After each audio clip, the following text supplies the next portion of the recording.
Actually, I've already done a little bit of work on that. But for now, I want to hear your thoughts.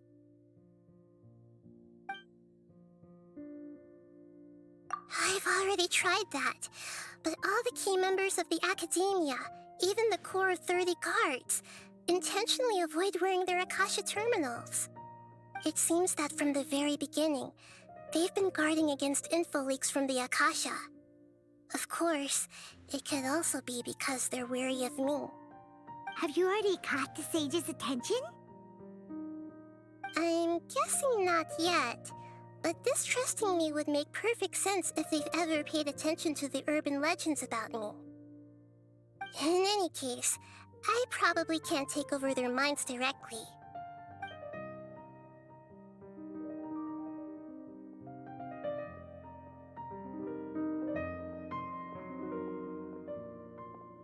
No way, that's too risky. You mean it'd be too easy to get caught? No, it's not that. We shouldn't involve innocent students in this. A single mistake could completely ruin their lives. Doing that would be ignoring the safety of my people for my own selfish goals. How is that any different from what the sages are doing? That's a good point. Spoken like the god of Sumeru.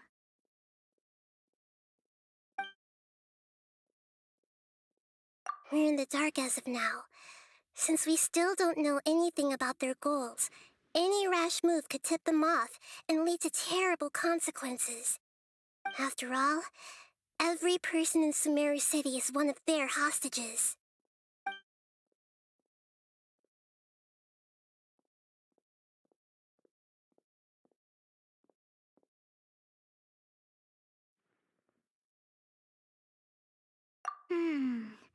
Are we really out of ideas?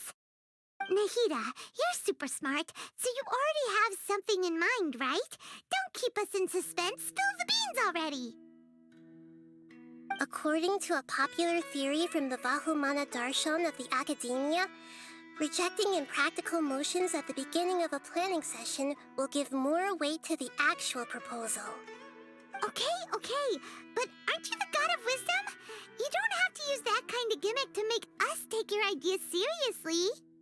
Well, I've been thinking that if I can't directly possess the leaders, and if I can't get ordinary people involved, then I should find someone who's already involved, but hasn't decided to side with the sages.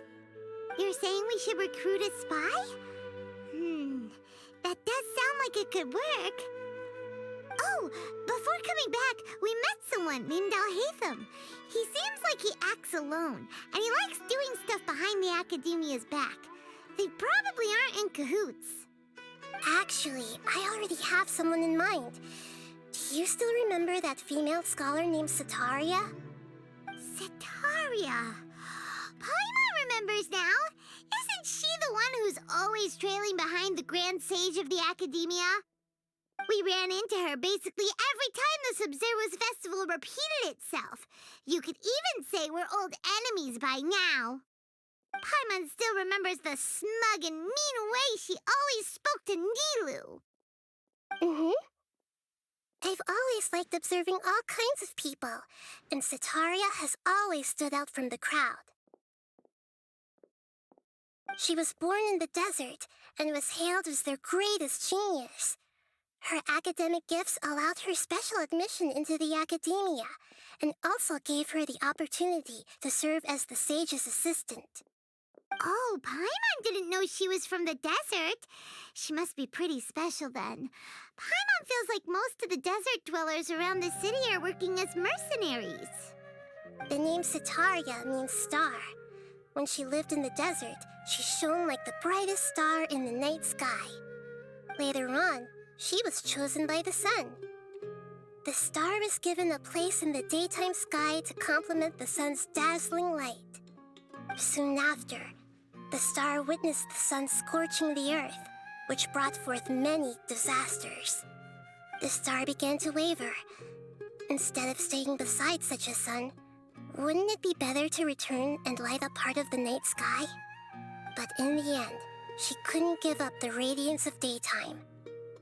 To cope with her shame, The star buried her guilt and closed her eyes.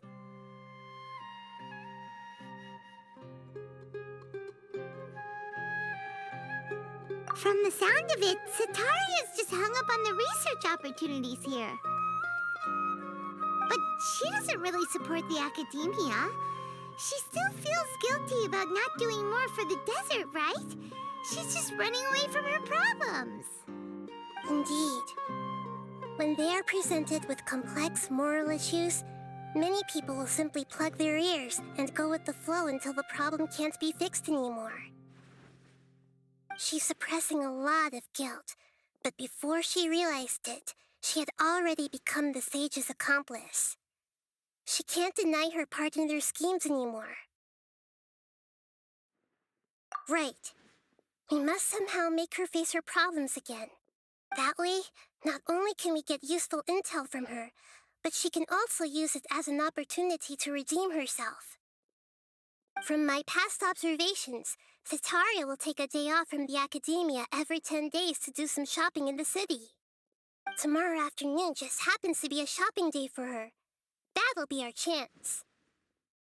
To prepare, let's go check out some of her favorite spots and have a quick chat with a few of the vendors there.